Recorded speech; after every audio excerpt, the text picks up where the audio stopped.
तो भाई लो नमस्ते प्रणाम।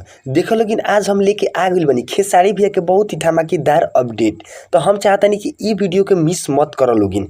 तो भाई लोगिन देखो लोगिन खेसारी भैया की एगो चैनल रखा जावना के नाम हवे खेसारी म्यूजिक वर्ल्ड। हाँ भाई लोग खेसारी म्यूजिक वर्ल्ड उ चैनल पर करीबन 7 मिलियन सब्सक्राइबर होखे वाला रहे। लगभग 6.99 मिलियन जब सब्सक्राइबर भइल हुई तभी हमारा पता चल गई खेसारी भैया के मेन चैनल पर। तो हम कहनी जी काहे ना ई वीडियो बना देहल जाओ। तो हम कहनी जी कि ना जब तक ले 7 मिलियन आए तब तक ले वीडियो ई बनी ना। तो भाई लोगिन फाइनली 7 मिलियन सब्सक्राइबर कंप्लीट हो गई बा।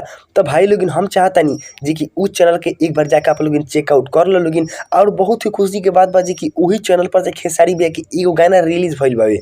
हाँ भाई लोग खेसारी भैया के वही चैनल पर से एगो गाना रिलीज भइल बा जौना के नाम बा केवड़िया खोली। हाँ भाई लोग काफी बवाल ई गाना बावे और बता देवल चाहतनी जी कि ई गाना ट्रेंडिंग भी कर रहा बा उहो 10 नंबर पर। हाँ भाई लोग उहो ट्रेंडिंग कर रहा बा 10 नंबर पर। तो जाके इहो एक बार चेकआउट कर लो लोगिन 10 नंबर ट्रेंडिंग पर। और ओकरा के बहुत ज्यादा सुनल लोगिन कि ई गाना नंबर 1 पर ट्रेंडिंग करे लागो। भाई लोगिन अपन खेसारी भैया सच में ब्रांड हवन तभी तो 7 मिलियन सब्सक्राइबर हो गई बा लोगिन। हाँ भाई लोग 7 मिलियन सब्सक्राइबर कंप्लीट हो गए लोगिन। तो हम कहे के चाहतनी कि जाके एक बार चेकआउट करो लोगिन। और हाँ भाई लोग हम चाहतनी जी कि हमरो के सब्सक्राइब करो लोगिन काहे से कि हम खेसारी भैया के हर छोटका बड़का अपडेट के जानकारी देते रहिले। तो भाई लोगिन खेसारी भैया के फैन के सब्सक्राइब कर लो लोगिन। तो भाई लोग यही के साथ मिलतनी खेसारी भैया के अगला वीडियो में यानी जी कि कोनो धमाके के साथ।